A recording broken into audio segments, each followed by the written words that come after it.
RRI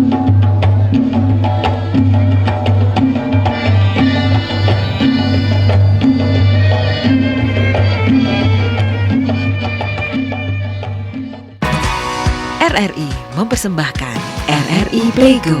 RRI Playgo adalah aplikasi resmi Radio Republik Indonesia. Dengan satu sentuhan, Anda bisa mengakses Pro 3 Suara Identitas Keindonesiaan, Voice of Indonesia, Channel 5, RRI Radio untuk mengakses jaringan RRI Radio Pro 1, Pro 2, Pro 4. RRI Net, tonton apa yang Anda dengar. RRI Online, RRI 30 Detik, Beyond, RRI Max, Editorial.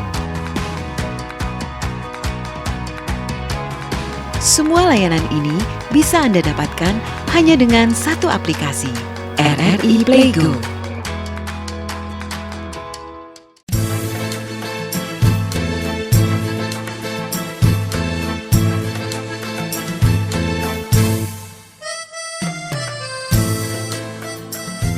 Sumatera Utara memiliki berbagai etnis.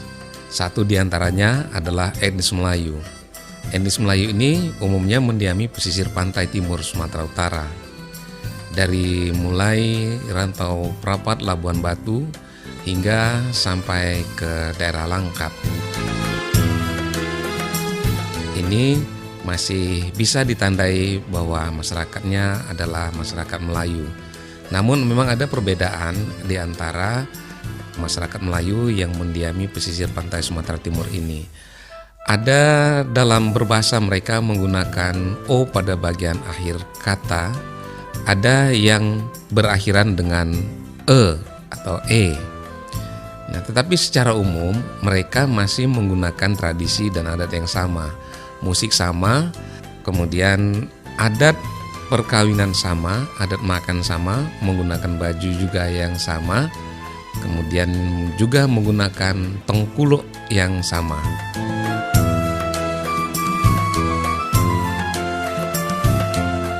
Sebagian diantaranya juga ada yang menggunakan tanjak. Memang ada perbedaan antara tengkuluk dan tanjak ini. Tengkuluk mengadaptasi dari bentuk format lunas perahu. Sedangkan tanjak biasanya kain yang dililitkan di kepala dan sekarang dibentuk menjadi dan sekarang mempunyai bentuk yang unik dan indah. Biasanya orang lebih senang memakai tanjak dibanding dengan tengkuluk.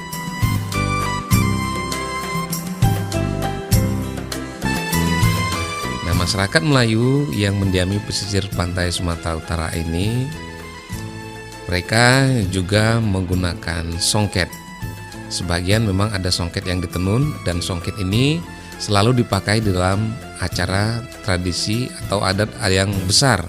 Biasanya dalam pesta perkawinan, kemudian sebagian dalam menghadiri undangan-undangan tertentu. Biasanya para orang Melayu menggunakan songket.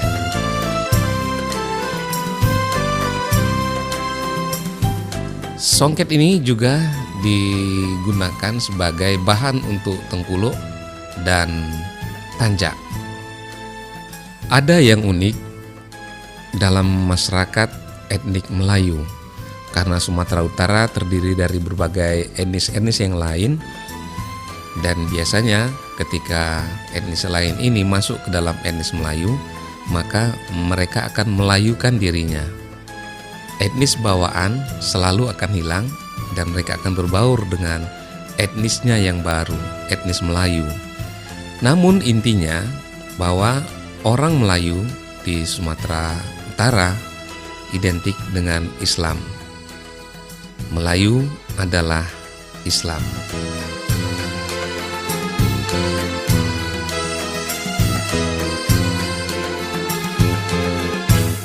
Assalamualaikum warahmatullahi wabarakatuh.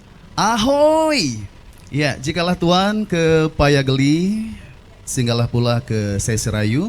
Hari ini kita berjumpa kembali dalam acara obrolan budaya Melayu. tentunya bersama program 4 RRI Medan dalam sajian acara obrolan budaya hari ini, tonton apa yang Anda dengar.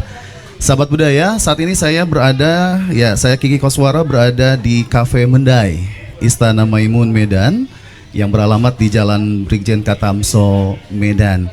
Nah, menurut informasi, Istana Kebanggaan Masyarakat Sumatera Utara ini adalah merupakan peninggalan Kesultanan Delhi, Sri Paduka Sultan Delhi yang ke-9, yaitu Tuanku Sultan Ma'mun Al-Rasyid Perkasa Alamsyah pada tanggal 26 Agustus 1888 Masehi. Dan nampaknya bisa kita informasikan saat ini masyarakat Medan dan sekitarnya cukup antusias tentunya menghadiri acara ini dengan memakai busana dan tengkuluk Melayu tentunya. Nah, tema kali ini seperti pemirsa RRI Net Medan lihat di belakang, tema yang kita hadirkan yaitu temanya syiar budaya Melayu, Tanah Delhi Bertengkuluk. Pemakaian penutup kepala pada masyarakat Melayu merupakan tradisi yang sudah turun-temurun yang tentunya memiliki filosofis yang mendalam. Hari ini saya tidak sendiri, tentunya hadir narasumber kita yaitu Abangda Oka Datu Ardiansyah. Assalamualaikum Datu. Waalaikumsalam. Iya, beliau adalah merupakan inisiator acara syiar budaya Melayu keempat Tanah Delhi Bertengkuluk. Ya, apa kabar nih Datu hari ini? Nampaknya luar biasa dengan memakai pakaian atau busana Melayu hari ini. Ya, kabar saya baik. Baik ya. Baik.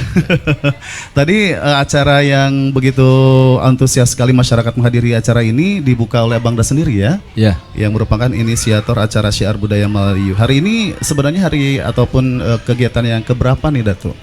ini kegiatan yang keempat. Dari yang pertama itu tepatnya tanggal 18 September 2019. Jadi dari 2019 tiap tahun, berarti ini acara tahunan ya? Tahunan. Oke. Dan tentunya aktivitas Abang sekarang selain inisiator acara ini boleh diinformasikan juga kegiatannya. Saya bisnismen ya, punya toko berjualan lah. Iya, iya. Iya, selain juga pelaksana budaya Melayu tentunya ya. Iya. Baiklah. Nah, hari ini kita akan ngobrol banyak mengenai tengkuluk Melayu ya, karena memang ada perbedaannya juga dengan tanjak dan seterusnya. Dan tentunya ini untuk Datu, kami ingin lebih mengenal nih apa yang melatar belakangi acara ini, acara Tanah Delhi Bertengkuluk ini. Ya, kalau latar belakang dibuatnya acara ini sebenarnya banyak. Pertama, Medan ini sendiri kan tanah Delhi ya, tanahnya Melayu. Sementara kita perhatikan budayanya sudah mulai hilang. Banyak budaya-budaya asing yang masuk kemari. Jadi dengan dasar pemikiran itu saya mengajak kawan-kawan untuk membuat kegiatan ini, mengenalkan salah satunya tengkuluk. Karena dalam filosofi Melayu itu ada 3 yang menunjukkan kemelayuan. Jadi kalau Al-Quran itu adalah panduan dalam beragama dan berstatus sosial dalam masyarakat. Iya, dan selain masyarakat yang hadir juga memakai tengkuluk ya Datu ya. Iya. Ini acara yang digagas oleh Datu sendiri apa saja sih di pelataran Istana Maimun ini? Jadi isi acara pertama itu kita ada fashion show namanya. Jadi banyak orang berbusana Melayu itu tapi tidak tepat ya, kurang. Jadi tidak hanya Citayam Fashion Week ya? Iya, tidak. Justru itu juga salah satu sebab kita mau buat itu. Iya, iya. Oh, adanya fashion show yang mana peraganya ini sendiri dari masyarakat Melayu umumnya atau memang yang sudah ditunjuk Datu? Pelakunya ya yang datang hari ini, mendaftar hari ini aja. Oh, begitu ya. Spontan dia. Iya, dan tentunya setiap acara yang digelar ini kan dari tahun 2019 ya. Ya. Adakah tema-tema tertentu misalnya di tahun pertama apa, begitu tahun kedua dan hari ini yang keempat? Ya, jadi 18 September 2019 itu kami hanya membuat dokumentasi foto saja karena cuma 30 orang. Jadi kami awalnya 30 orang. Jadi tahun kedua itu kita buat mulailah berkumpul para penggiat budaya yang ada di daerah lain, bukan hanya Medan. Nah, di daerah Batubara, Asahan berkumpul di sini. Nah, di tahun ketiga itu masing-masing mereka buat di daerahnya. Nah, ini tahun keempat ya kita di daerah kita aja, mereka buat sendiri. Jadi memang setiap event atau setiap tahunan acara ini berbeda tempat ya Datu ya? Tetap di Maimun. Oh tetap di Istana Maimun ini. Iya. Dan tentunya kita akan berbincang dengan abang kita, Datu Oka Ardiansyah, yang mana kita akan berbicara lagi mengenai Tengkulok Melayu yang saat ini sedang kita hadirkan acara obrolan budaya bersama narasumber kita. Tetap bersama kami di obrolan budaya RRI Net Medan. Tonton apa yang Anda dengar sesaat lagi.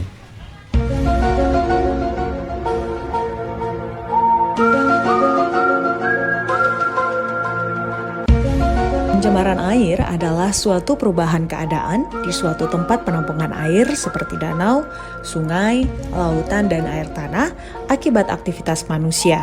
Pencemaran air merupakan masalah global utama yang membutuhkan evaluasi dan revisi kebijakan sumber daya air pada semua tingkat, mulai dari tingkat internasional hingga sumber air pribadi dan sumur.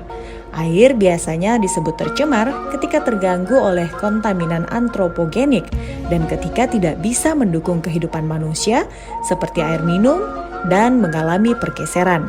Ditandai dalam kemampuannya untuk mendukung komunitas penyusun biotik seperti ikan atau adanya fenomena alam seperti gunung berapi, ledakan alga, kebinasaan ikan, badai, dan gempa bumi juga menyebabkan perubahan besar dalam kualitas air dan status ekologi air.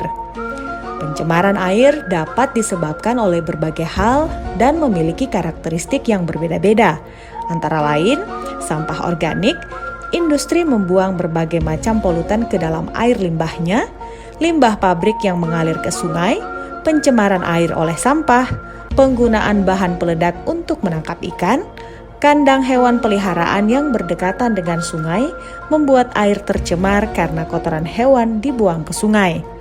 Sementara itu, pencemaran air bisa mengakibatkan banjir, erosi, kekurangan sumber air, sumber penyakit, tanah longsor, dapat merusak ekosistem sungai, merusak tanaman yang disiram, serta kerugian untuk nelayan atau petani sayuran dan masyarakat yang tinggal dekat pesisir sungai.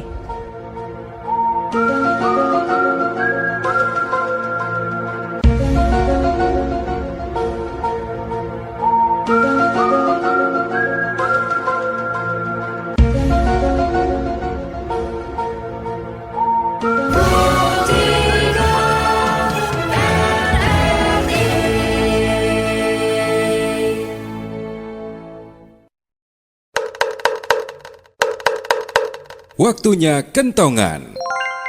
Dalam rangka tanggap virus corona, berikut panduan jarak sosial di tempat kerja. Hindari pertemuan langsung, gunakan konferensi online, email, atau telepon jika memungkinkan, bahkan ketika kita berada di gedung yang sama. Pertemuan tatap muka yang tak terhindarkan, waktu terbatas, ruangan besar, tidak duduk berdekatan, dan hindari kontak fisik. Jangan berkumpul di ruang kerja, dapur, ruang mesin fotokopi, atau area lain di tempat biasa kita bersosialisasi. Jaga jarak 2 meter bila memungkinkan. Batalkan atau tunda perjalanan dinas, pertemuan-pertemuan yang tidak penting, seminar, pelatihan, dan lain-lain. Bawa makan siang dan makan di meja sendiri atau jauh dari orang lain. Hindari ruang makan siang dan restoran ramai. Sebisa mungkin hindari transportasi umum, pergi lebih awal atau terlambat untuk menghindari kontak fisik di perjalanan. Batasi gathering, team building, dan kegiatan lain di mana memungkinkan terjadi kontak dekat dengan orang lain. RRI Radio Tanggap Bencana. Baiklah sahabat budaya, kita kembali lagi di acara yang sama yaitu obrolan budaya Melayu. Ya, hari ini bertemakan tentang Tengkulok. Saya juga memakai Tengkulok nih Datu, walaupun saya bukan orang Melayu ya, tapi ada kebanggaan juga nih memakai Tengkulok ini nih. Iya. Ya, nah boleh diinformasikan nih Datu mengenai bagaimana tentang sejarah dari Tengkulok ini. Jadi Tengkulok itu kan memang sebutan di wilayah kita, khususnya di wilayah Sumatera bagian timur. Jadi dari zaman dulu memang penyebutan Tengkulok. Beda dengan Riau Kepulauan, Semenanjung itu mereka menyebutnya Tanjak. Walaupun sebagian menyebut Tengkulok juga. Aja. Iya, dan Tengkulok ini apakah memang seputar hanya penutup kepala saja atau memang satu set dengan bawahannya juga disebut Tengkulok nih Datu? Tengkulok itu definisinya kan penutup kepala, hiasan kepala. Hiasan kepala. Nah itu mungkin ada sedikit bahasa yang diambil dari bahasa Karo memang. Jadi dalam pemahaman Karo Tengkulok itu juga penutup kepala. Arti yang sama ya. Iya. Iya. Dan tentunya memiliki apa namanya filosofi nih Datu ya. Mungkin bisa diceritakan sedikit mengenai filosofi dari pemakaian tengkulok ini. Jadi sebelum ke sana saya harus sampaikan dulu filosofi. Ada 3 filosofi Melayu tadi kan. Pertama tadi Al-Qur'an. Iya. Al-Qur'an tadi kan itu panduan hidup orang Melayu dalam beragama dan bersosial dan bermasyarakat. Kedua keris. Keris itu melambangkan negeri, di negeri di mana dia. Nah, yang ketiga tengkuluk. Nah, boleh tengkuluk itu diinformasikan satu persatu nih 3 filosofi masyarakat Melayu. Ya, kalau Al-Qur'an tadi itu ya, kalau keris itu melambangkan negeri. Artinya dengan memakai keris itu keris itu kan nggak sama, keris orang Jawa, keris Melayu beda. Jadi tidak hanya milik orang Jawa ternyata ya, pada masyarakat Melayu juga terdapat keris ya. Dan boleh diinformasikan sedikit nih perbedaannya bagaimana fisiknya atau fungsinya keris Melayu ini? Kalau fungsinya sama, tapi kalau fisik dalam gagangnya ya, kalau keris Melayu itu nggak boleh gambar-gambar hewan, itu nggak boleh patung, nggak boleh. Dia bunga-bunga biasanya. Iya, jadi artinya memang harus sesuai dengan filosofi pertama berlandaskan Al-Qur'an ya. Itu dia. Oke, ini masih banyak pertanyaannya nih Datuk yang kita ingin lebih jauh lagi mengenai bagaimana tentang tengkulok hari ini ya. Dan tentunya saya ingin juga mewakili pendengar kita nih. Sebenarnya perbedaan apa sih penyebutan tanjak dan tengkulok, Datuk? Prinsipnya kalau tengkulok itu kan penutup kepala, hanya itu penutup kepala. Jadi makna dari nama masing-masing itu siapa yang memakai. Misalnya abang yang memakai, abang tuh dalam masyarakat adat sebagai apa? Apakah kepala adat, datuk, raja atau sultan? Makanya tengkulok yang abang pakai itu nggak boleh dipakai orang lain. Oh begitu ya. Nah, tapi kalau tanjak itu memang ada namanya. Macam abang pakai ini namanya dendam tak sudah. Dendam tak sudah? Ya. Waduh. Ini biasa dipakai orang Riau. Orang Riau. Ya. Oke. Dan apa namanya? Mengenai tengkulok ini kan ada beragam bentuk dan macamnya nih Datuk. Saya sendiri awam nih bagaimana tentang variasi bentuk tengkulok masyarakat Melayu Deli. Apakah ada perbedaan penamaannya dan bentuk dari masyarakat Melayu yang daerah lain yang lain? Sebenarnya kalau kita bahas detail mungkin yang tak ada bedanya. Jadi mungkin dulu orang sini menciptakan tengkulok, dia terus jalan ke Malaysia. Datang orang Malaysia, dianya kok cantik ya, dia buat, dia adopsi, dia pakai.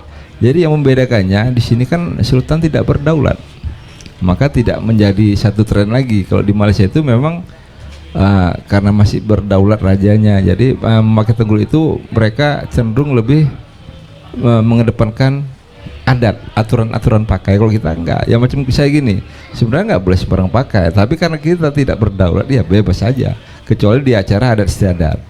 Oh, jadi kalau mungkin apa namanya kita kembali ke masa lalu, apakah pemakaian tengkulok ini awalnya khusus oleh para raja saja dipakai atau cuman? Tidak, jadi tengkulok itu memang ada levelnya. Kalau raja seperti ini tengkuloknya, kalau temenggung seperti ini, bawahnya seperti ini. Masyarakat biasa juga beda. Nggak boleh masyarakat biasa pakai tengkulok yang serupa dengan sultan.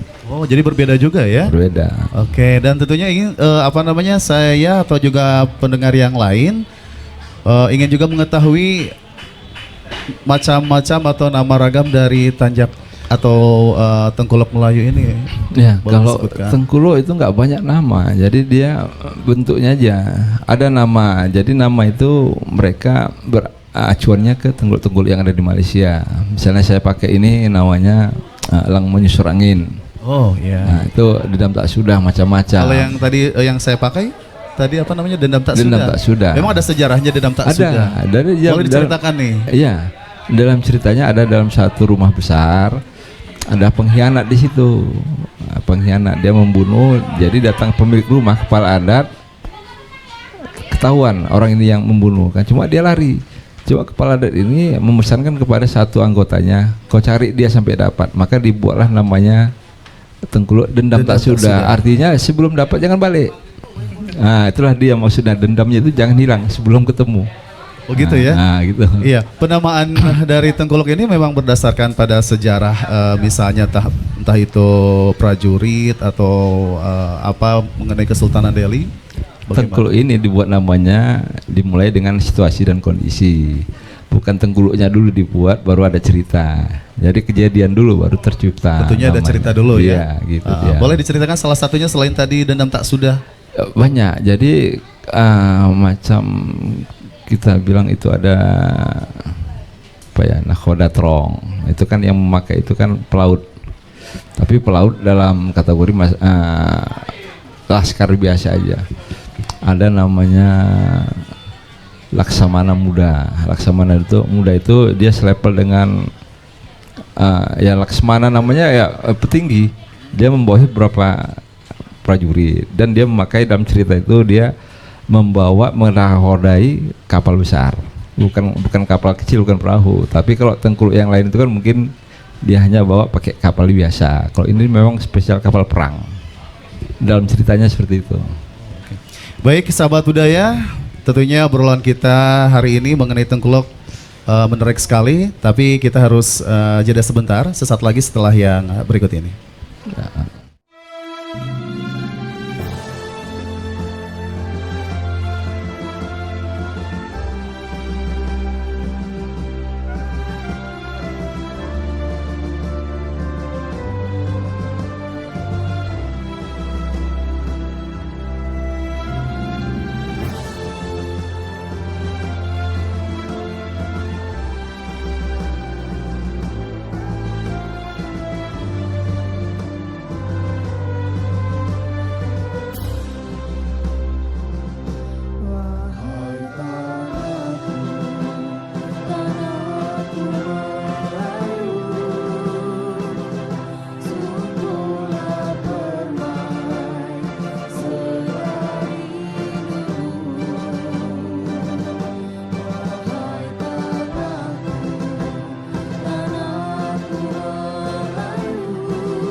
sebaiknya Anda tahu. Indonesia adalah negara yang terkenal akan keanekaragaman budayanya. Salah satunya adalah alat musik tradisional. Alat musik tradisional di Indonesia memiliki nama dan kegunaan yang unik di masing-masing daerah. Sasando, alat musik khas Pulau Rote yang sekilas mirip gitar ini, konon sudah digunakan masyarakat di Rote, Nusa Tenggara Timur sejak abad ke-7.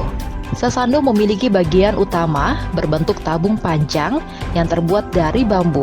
Pada bagian tengah alat musik berdawai ini berbentuk melingkar dari atas ke bawah. Dawai-dawai pada sasando direntangkan di tabung dari atas ke bawah yang sudah diberi ganjalan-ganjalan. Berdasarkan struktur nada, sasando dapat dibedakan menjadi dua jenis.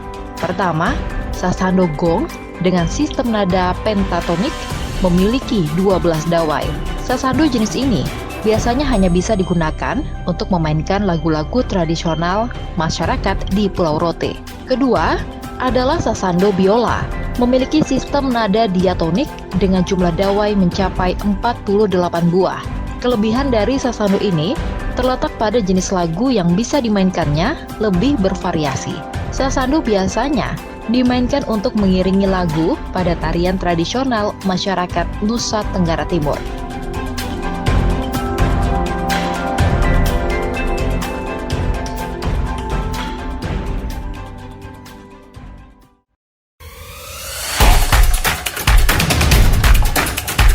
Dalam rangka tanggap virus corona, berikut ini kita bisa kenali gejala infeksi virus corona dari hari ke hari, yaitu hari pertama hingga ketiga.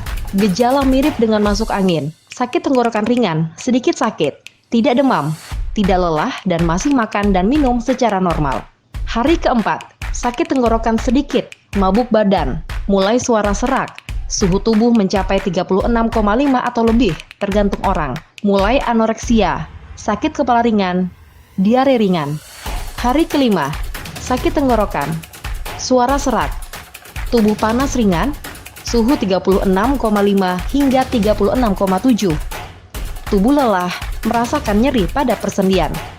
Hari ke-6, mulai demam ringan sekitar 37 derajat. Batuk dengan lendir atau batuk kering. Sakit tenggorokan saat makan, berbicara atau menelan. Kelelahan dan mual. Sesekali sulit bernapas. Jari sakit yang teduh, diare, bisa muntah. Pada hari ke-7, demam lebih tinggi dari 37,4 hingga 37,8. Batuk lebih banyak. Dahak lebih. Nyeri dan nyeri tubuh. Kepala berbobot seperti batu. Frekuensi napas pendek tetap sama. Lebih banyak diare dan muntah. Hari ke-8. Demam di dekat level 38 atau di atas 38 derajat. Setiap kali bernafas, dada terasa berat. Mengeruntukan. Batuk terus-menerus, banyak bicara, bisu, sakit kepala, nyeri sendi, sakit punggung. Pada hari ke-9, gejala tidak berubah tetapi bertambah buruk. Demam berantakan, batuk tidak mereda tetapi lebih buruk dari sebelumnya. Meski sudah berusaha, Anda masih kesulitan bernafas.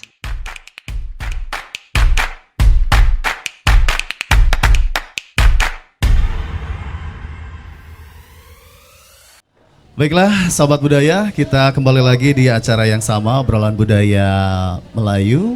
Hari ini tonton apa yang Anda dengar melalui RRI Medan ataupun program 4 RRI Medan, frekuensi 88,4 MHz, Ensiklopedia Budaya Keindonesiaan, dengan tema Tanah Deli Bertengkuluk hari ini bersama narasumber kita Oka Datu Ardiansyah, ya.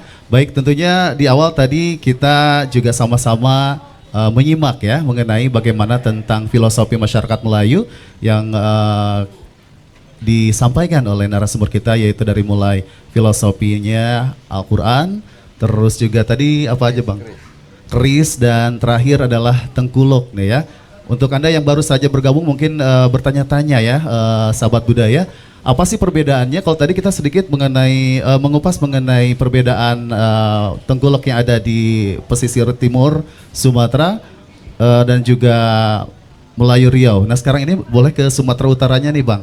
Jadi yang membedakan bentuk mungkin dari Melayu Deli di Medan, apakah ada perbedaannya juga di pesisir misalnya di Batubara begitu dan sekitarnya?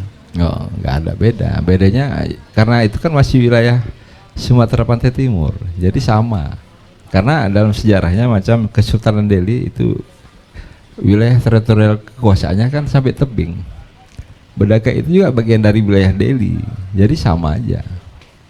Nah, jadi acuannya sama, pautannya memang ada mereka hubungan kekeluargaan, jadi sama. Yang membedakan itu ya kalau daerah Riau, Semenanjung, Malaysia, Riau Kepulauan itu memang beda karena asal mereka Riau itu kan dari Malaysia, sementara kita kan enggak. Itu dia Bang. Jadi pada dasarnya di Sumatera Utara untuk Tengkuluk ini sama ya Bang ya? Sumatera Pantai Timur, bukan Sumatera Utara. Oh, tidak hanya Sumatera Utara saja ya? Sumatera Utara itu kan sampai Tapanuli. Sumatera Pantai Timur enggak masuk Pak Tapanuli. Dari mulai Tamiang sampai ke ujung perbatasan Riau. Ya. Dan balik lagi tadi ke filosofis, mengapa justru Tengkuluk yang menjadi filosofi masyarakat Melayu untuk poin ketiga setelah keris nih? Mungkin ada alasannya. Ya, karena Tengkuluk ini paling mudah untuk disiarkan. Artinya dengan memakai Tengkuluk kita sudah menunjukkan kita tuh orang Melayu. Jadi kita pakai Tengkuluk, pakai baju kaos macam abang, itu sudah menandakan abang orang Melayu. Tapi kalau secara adat istiadatnya harusnya lengkap. Cuma kalau disuruh lengkap, susah kita kan. Mau jalan-jalan pun susah. Jadi kita tujuannya mempengaruhi para generasi muda untuk senang memakai Tengkuluk dengan passion masing-masing. Kan bisa pakai baju kaos Tengkuluknya tapi yang bagus lah ya, passionnya sesuai dengan anak muda, kan bisa jadi tren. Itulah tujuan dari kami sebetulnya. Iya, dan tentunya untuk Tengkuluk ini dari tahun ke tahun apakah mengalami tren atau bagaimana perubahan tentang fungsinya, mungkin Datuk bisa dijelaskan? Ya, jadi di awal itu kan tadi saya bilang kami memulai dengan 30 orang. Itu hanya sebatas foto aja di-share. Kegiatan gini nggak ada. Musik nggak ada. Itu tapi dan yang datang di awal itu semua orang tua. Yang kedua, ketiga itu udah anak muda. Ya anak-anak muda sekarang ya, walaupun mereka sebagian pakai kaos kan, t-shirt kan, nggak apa-apa. Jadi kalau tren Tengkuluk itu tergantung kita. Semakin sering kita siarkan dengan passion yang menarik itu, anak-anak muda banyak ikut kok.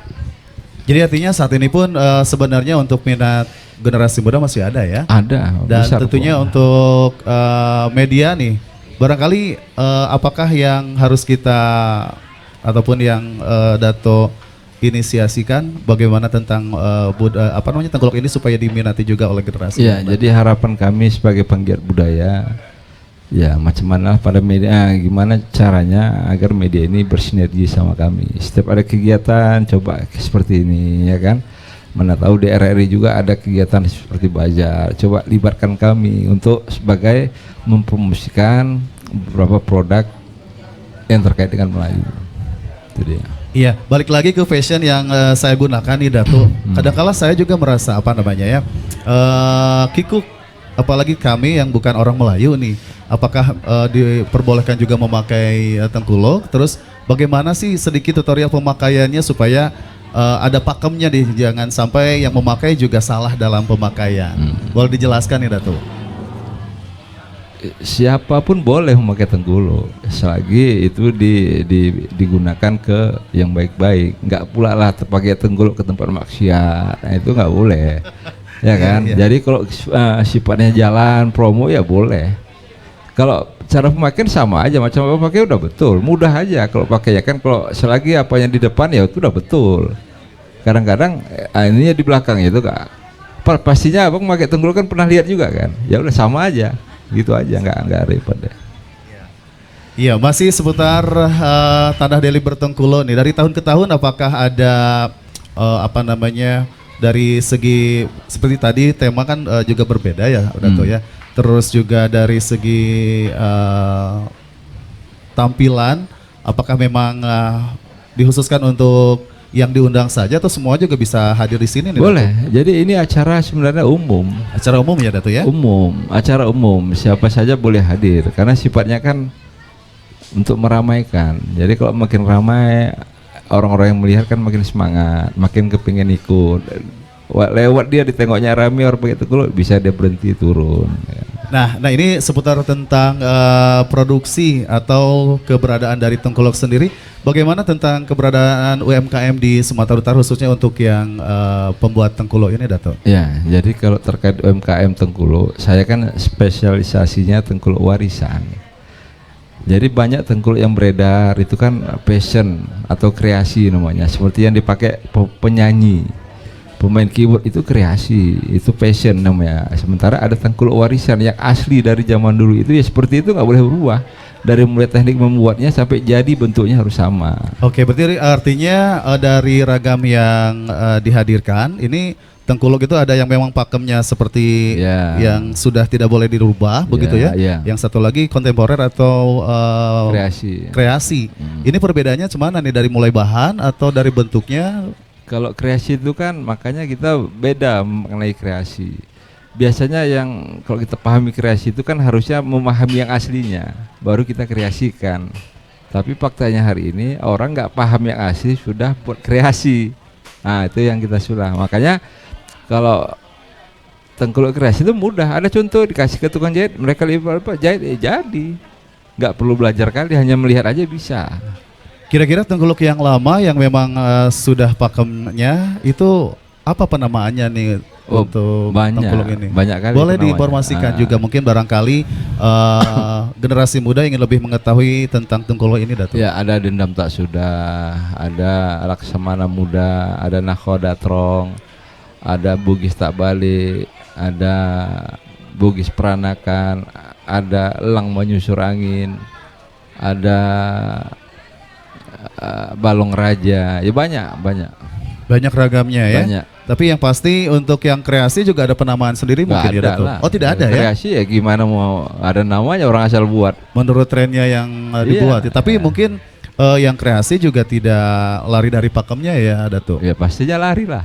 Lari? Ya, karena belajar Tengkuluk itu kan nggak bisa satu hari. Sementara kalau kita punya kain dikasih ke tukang jahit, mereka tengok udah jadi, nggak perlu belajar. Sementara kalau yang asli itu ya butuh belajar. Jadi butuh belajar teknik melipat. Dia nggak pakai jahitan. Kalau yang Tengkuluk asli itu macam yang saya pakai, ini nggak ada jahitan. Dia hanya kuncian-kuncian aja. Ya, macam kalau seperti teknik melipat kain itu kan ada nama melipat kertas, itu kalau di Jepang ada origami namanya. Tengkuluk itu juga sama. Ada tutorialnya, Datuk, di YouTube? Tapi kami nggak boleh. Oh begitu ya. Iya. Dan tentunya Datuk, generasi muda juga pengen tahu nih bagaimana tentang daerah-daerah atau sentra penghasil Tengkuluk ini supaya juga dikenal. Kira-kira daerah mana aja nih yang sudah bisa kualitas ekspor misalnya atau menghadirkan Tengkuluk secara umum? Kalau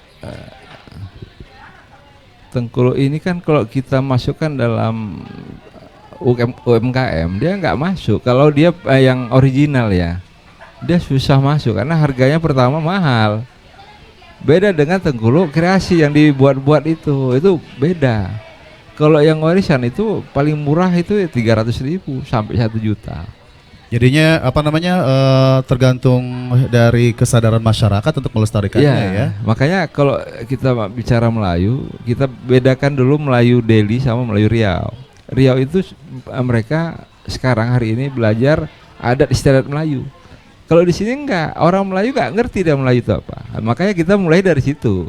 Jadi ada 2 level kita udah kalah sama Riau sebenarnya. Makanya yang paling mudah mempengaruhi masyarakat itu lewat Tengkuluk. Oke, dan seperti Dato bilang tadi ada perbedaan tiap daerah seperti misalnya Tanah Deli dengan Riau ya. Terus juga sosialisasi perbedaan itu misalnya apakah Dato juga hadir di sekolah atau di tempat-tempat yang memang di situ sumber masyarakat Melayunya ada begitu. Bagaimana tentang sosialisasinya? Jadi kegiatan ini sebetulnya bagian dari sosialisasi. Memang saya beberapa kali pernah membuat pelatihan diundang untuk membuat pelatihan, ada beberapa tempat. Itu di daerah Sunggal, di daerah Hamparan Perak. Pernah. Karena apa? Karena sedikit sekali yang berminat untuk berlatih Tengkuluk ini. Sedikit. Itu dia begitu. Iya, masih kita hadirkan sahabat budaya, obrolan budaya Melayu. Tonton apa yang Anda dengar, kita akan kembali sesaat lagi.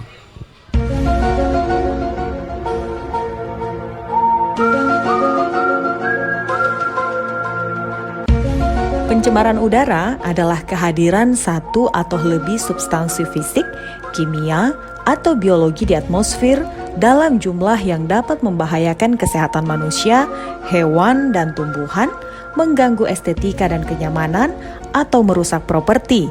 Pencemaran udara dapat ditimbulkan oleh sumber-sumber alami maupun kegiatan manusia. Beberapa definisi gangguan fisik seperti polusi suara, panas, radiasi, atau polusi cahaya dianggap sebagai polusi udara. Sifat alami udara mengakibatkan dampak pencemaran udara dapat bersifat langsung dan lokal, regional, maupun global. Pencemaran udara di dalam ruangan dapat mempengaruhi kesehatan manusia sama buruknya dengan pencemaran udara di ruang terbuka.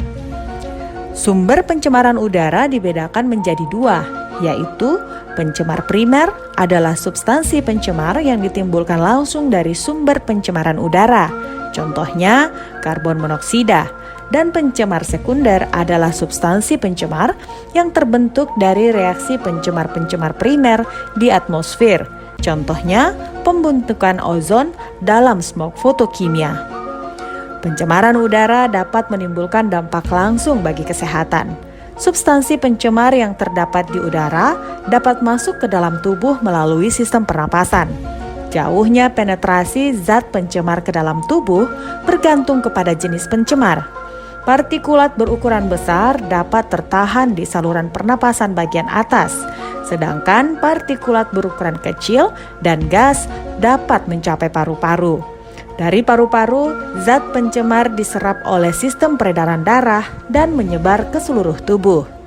Dampak kesehatan yang paling umum dijumpai adalah ISPA atau infeksi saluran pernapasan atas, termasuk diantaranya asma, bronkitis, dan gangguan pernapasan lainnya. Beberapa zat pencemar dikategorikan sebagai toksik dan karsinogenik. Pencemaran udara juga memberikan dampak terhadap tanaman. Tanaman yang tumbuh di daerah dengan tingkat pencemaran udara tinggi dapat terganggu pertumbuhannya dan rawan penyakit antara lain klorosis, nekrosis, dan bintik hitam. Partikulat yang terdeposisi di permukaan tanaman dapat menghambat proses fotosintesis. Penanggulangan pencemaran udara dapat dilakukan beberapa cara, antara lain gunakan moda angkutan umum, hemat energi, pahami dan praktekkan konsep reduce dan recycle, gunakan energi terbarukan dan ramah lingkungan, dan gunakan perangkat teknologi atau listrik hemat energi.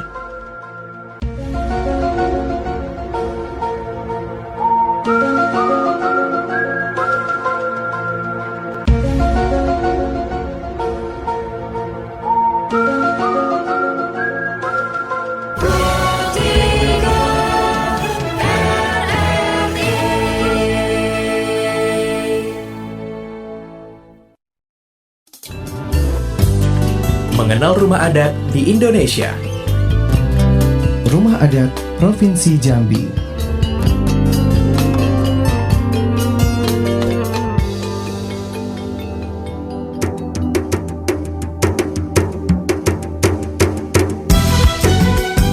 Rumah Adat Jambi adalah rumah panggung Kajang Leko yang merupakan konsep arsitektur dari Marga Batin.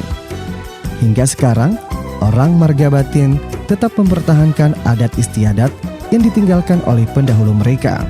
Bahkan, peninggalan Kajang Leko pun masih dapat dinikmati keindahannya dan masih dipergunakan hingga kini. Salah satu perkampungan batin yang masih utuh hingga sekarang adalah Kampung Lamodi Rantau Panjang. Rumah panggung Kajang Leko memiliki bentuk persegi panjang.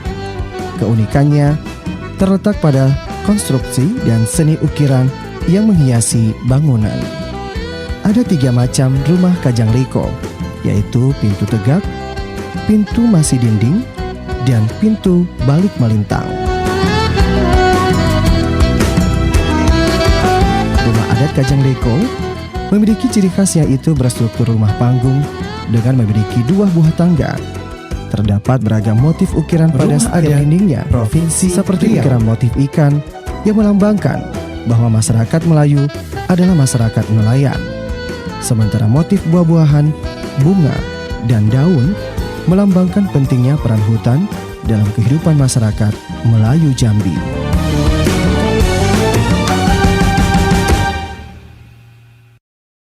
Selamat datang di tatanan kehidupan baru. Kita saat ini dihadapkan pada ketidakpastian. Tidak pasti kapan corona akan berakhir. Banyak ketidakpastian yang harus kita hadapi.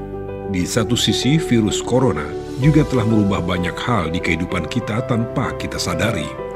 Jika Anda ingin tetap bisa bertahan dan selamat dari pandemi ini, sebaiknya persiapkan diri Anda untuk beradaptasi dan menjalankan tatanan kehidupan baru. Dalam prediksi tatanan kehidupan baru, kesehatan dan kebersihan menjadi komoditas nomor 1. Ketakutan orang-orang akan terserang virus membuat semua orang kini semakin ketat menjaga kesehatan dan kebersihan jika kita keluar rumah. Akan banyak kita temui wastafel dadakan di mana-mana. Hand sanitizer menjadi barang yang paling dicari. Orang mengenakan masker kemana-mana. Selalu menjaga jarak saat melakukan kegiatan dan tidak berkerumun, dan tidak melakukan kontak fisik meski itu hanya sekedar bersalaman. Vitamin dan jamu menjadi barang yang banyak dikonsumsi selain makanan pokok. Sebelum bepergian, orang akan dicek dulu suhu tubuhnya dan tidak akan diizinkan melanjutkan perjalanan jika terindikasi tidak sehat. Dan akan selalu dilakukan cek suhu tubuh ketika berkegiatan sosial seperti di mal, rumah makan, atau di mana saja. Tidak menutup kemungkinan ke depan orang akan diwajibkan membawa dokumen kesehatan pribadi saat bepergian. Atau bisa jadi sistem pelacakan kesehatan di bandara dan terminal transportasi umum lainnya akan menjadi lebih praktis dan mudah. Nah, selamat datang di tatanan kehidupan baru. #Indonesia Tatanan Kehidupan Baru. Baik sahabat budaya, kita kembali lagi di obrolan budaya RRI Net Medan. Tonton apa yang Anda dengar mengenai Tanah Deli Bertengkuluk hari ini. Ya, nampaknya di area pelataran Istana Maimun juga nampak ramai ya Datu ya. Bisa diceritakan kembali nih situasi yang sekarang ini berlangsung untuk sajian acara hari ini? Itu hiburan ya, musik tradisional. Jadi kegiatan hari ini ada fashion show, Karate Kid yang dimainkan oleh anak-anak Melayu dengan memakai tengguluk. Yang ketiga ada silat Melayu. Yang keempat yaitu musik tradisi dengan penyanyi ya. Musik tradisi, jadi lagu-lagu Melayu juga dihadirkan di sana ya. Yeah. Nah, ini berbicara mengenai minat anak muda nih, kembali tadi pertanyaan yang sama tapi ingin lebih jauh lagi mengenai bagaimana tentang minat anak muda. Bagaimana cara mematchingkan ikat atau tengguluk Melayu ini supaya seperti juga daerah-daerah yang lain yang mana memiliki kebanggaan nih Datu ya. Misalnya nih Bali mempunyai udengnya, sudah mempunyai ikatnya, atau Jawa yang memiliki belangkonnya. Dan bagaimana tentang tengguluk Melayu ini, tengguluk Melayu khas dari Tanah Deli? Ya, jadi yang melatar belakangi anak-anak muda di Tanah Deli ini dia kurang berkenan memakai itu mungkin disebabkan karena tidak dikenalkan dari awal. Tidak dikenalkan. Yang kedua, kalau nggak biasa memakai yang baru kita kenal itu kan butuh mental ya. Pertama malu dia, apalagi dilengkapi dengan busana lengkap ya, jelas nggak bisa. Nah, jadi makanya harapan kami memakai tengguluk fashion itu boleh dengan t-shirt. Jadi memang kita mulai siar ini tujuan memang anak muda. Karena kalau orang tua untuk apa lagi? Anak muda ini yang harus kita gembleng supaya minat memakai tengguluk itu tinggi. Iya, kalau daerah lain misalnya ada, karena saya dari Bandung ya, ada Rebo Nyunda. Artinya dia memakai baju adat di hari-hari tertentu. Ini bagaimana tentang kondisi Medan? Apakah ada inisiasi juga untuk memakai baju kurung atau misalnya teluk belanga, terus juga memakai tengkuluknya di hari-hari tertentu pada masyarakat? Ada. Jadi kalau visi kami itu kan pertama mengangkat ya. Ini kan yang nggak ada awalnya, yang sudah ada tapi tenggelam kita angkat, terus kita jaga, terus kita lestarikan. Nah kan gitu dia. Memang kendala kita ya itu tadi mental. Jadi karena dari awal beda dengan Bali. Bali itu kan budaya itu tetap terjaga dari kapanpun dan mereka masih mayoritas di sana. Sementara di Tanah Deli kan udah enggak. Namanya aja ini Istana Memu, tapi pengaruh budayanya ya kita membuat penyeimbang aja ini hari ini. Kalau enggak kita buat kegiatan ini mungkin orang ya lupa juga. Di luar sana orang bilang Medan ini bukan Melayu malah. Kan gitu kan. Jadi kita kalah syiar. Jadi hari ini kegiatan kami syiar ini tujuan untuk itu. Itu aja. Nah, ini mengenai stakeholder atau pendukung acara hari ini, apakah memang hanya dari pihak sekolah atau dari pemerintah juga ada andil di sini nih di acara Tanah Deli Bertengkulo yang keempat ini nih, Dato? Ya, jadi ini hanya menggunakan medsos saja, Facebook. Jadi kami share, banyak yang komen, mereka datang. Tidak ada undangan khusus ini. Mengenai pembiayaan juga nggak ada. Ini semua kami kumpul-kumpul duit. Ada donatur yang mau bantu, ada ngasih makanan, dia kasih. Ada yang membantu musik, dia kasih. Ada yang bantu sound system, itu semua bantuan. Nah, bantuan tapi kami hanya ibaratnya membayar ongkos angkat aja. Ongkos mobil dari sana bawa kemari berapa itu aja. Nah, tadi sosial media yang digunakan untuk informasi bahwa Tanah Deli Bertengkulo ini hadir setiap tahun ya, Dato. Apakah ada cara lain supaya lebih istilahnya memasyarakat gitu untuk dukungan dari semua yang berkepentingan dalam pelestarian budaya ini? Ya, harapan kami ini kan kalau kita hanya sebatas penggiat, ini capek juga memang kalau nggak didukung pemerintah. Karena untuk mempatenkan ini kan butuh dukungan pemerintah melalui perda, macam di Sergei itu kan ada perda peraturan bupati namanya. Itu mereka tiap Jumat wajib berbusana Melayu. Di sini nggak ada perda itu. Padahal ini jelas. Malah di Sergei itu waktu itu bupatinya orang Jawa, Sukirman. Ya kan? Di sini nggak pernah ada. Makanya harapan kami gimana kita ke depan untuk kegiatan ini, cobalah pemerintah itu mendukung dia atau para donatur yang punya uang coba bantu, Bu. Kami nggak akan mengambil sepeser pun uangnya, murni kegiatan ini untuk ini. Iya, dan tentunya Tengkulo Melayu khas Deli atau Tanah Deli juga patut diapresiasi oleh misalnya UNESCO. Apakah ada usaha untuk mempatenkan? Karena mungkin dengan keberagaman ini perlu juga untuk pakem-pakem yang ada di Tanah Deli ini mengenai Tengkulo yang asli dari daerah sini. Kalau mempatenkan ada, cuma kita ini di sini Tengkulo yang kita pakai ini juga di daerah lain dipakai sama. Jadi yang kalau sifatnya mempatenkan berarti kan ciptaan kita. Kita sendiri yang menciptakan, kita patenkan, orang nggak boleh buat. Sementara Tengkulo ini kan Asia Tenggara sama bentuknya. Cuma mungkin namanya berbeda, tapi bentuknya sama persis. Ini dibuat mungkin orang ini yang membuat nengok Tengkulo yang lain. Kan gitu dia ini, ya kan? Jadi kalau cerita paten ya nggak bisa.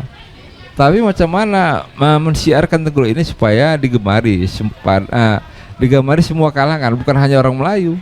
Jadi ini masih berupa PR kita bersama ya, Dato, ya. Bagaimana cara untuk bisa juga menggandeng semua, mendukung bahwa inilah budaya atau identitas dari kemelayuannya supaya tidak hilang di bumi ya. Ya, harapan kami itu. Ya, dan tentunya di akhir obrolan kita nih, Datu ya. Kalau tadi Datu berharap ya. Dan yang pasti poin penting dari kegiatan acara tahunan ini seperti apa nih harapannya, terus bagaimana tentang keluhanannya dan agenda ke depan mengenai ragam budaya Melayu, salah satunya Tengkulo ini, Datu. Harapan kami ya kepada yang berkuasa ya, yang hari ini yang berkuasa itu pemerintah ya kan, yang seharusnya mensupport. Mungkin dimasukkan dalam agenda tahunan resmi di Pemko misalnya. Kegiatan ini mungkin bisa lebih besar dengan bantuan. Ya kita bisa ngelola itu semua. Kita event organizer juga biasa mengelola itu. Karena apa? Kalau kita cerita seni budaya Melayu pasti kaitannya ekonomi kreatif. Macam mana budaya itu bisa menjadikan duit. Misalnya orang butuh tarian, kita ada sanggar. Orang butuh silat, kita punya. orang butuh nasi hadap-hadapan, kan ada orang Melayu. Kita punya yang bisa buat. Kita orkes Melayu kita punya. Itulah maksud dari hubungan antara seni budaya itu dengan ekonomi kreatif, kan jadi duit. Padahal kalau ini didukung pemerintah, saya rasa ini jadi. Nah, makanya sekarang pemerintah mungkin kalau kita membuat kegiatan budaya, mereka juga bingung nih siapa yang bisa menjadi acuan.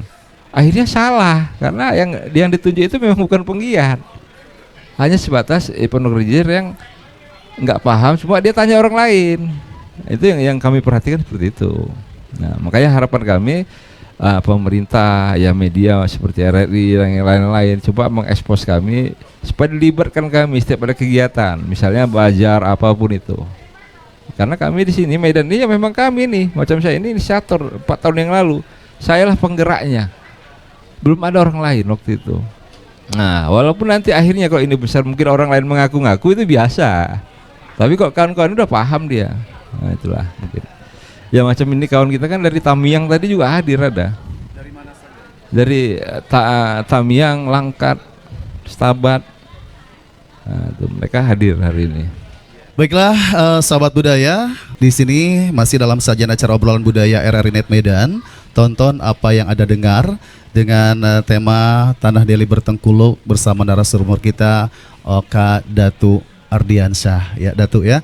Tadi kita berbicara sebenarnya waktu kita terbatas nih Oka, banyak sekali pertanyaan dari mungkin dari pendengar kita mengenai Tengkulok ini. Tadi juga sudah disebutkan harapannya, dan tentunya tadi saya sedikit ingin mengetahui bagaimana tentang kegiatan kedepannya nih supaya acara ini tetap lestari.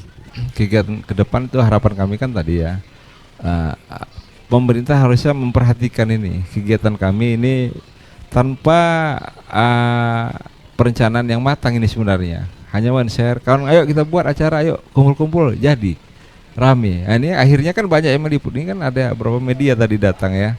Nah, artinya itu semua mereka ingin meliput acara kami karena ini menurut mereka ini jarang acara seperti ini.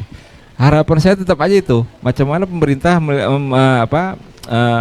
mengajak kami atau media-media seperti yang lain untuk bekerjasama dalam kegiatan siar budaya. Ya, artinya semua lini pemangku kegiatan, terus juga budayawan, baik masyarakat dan pemerintah juga memang perlu dukungan, adanya dukungan dari mereka ya. Baiklah, untuk Anda sahabat budaya, hari ini obrolan budaya kita sudahi dulu. Yang pasti tentunya resam adat Melayu supaya tidak hilang di bumi, salah satunya adalah dengan memakai Tengkulok Melayu hari ini dan esok serta seterusnya.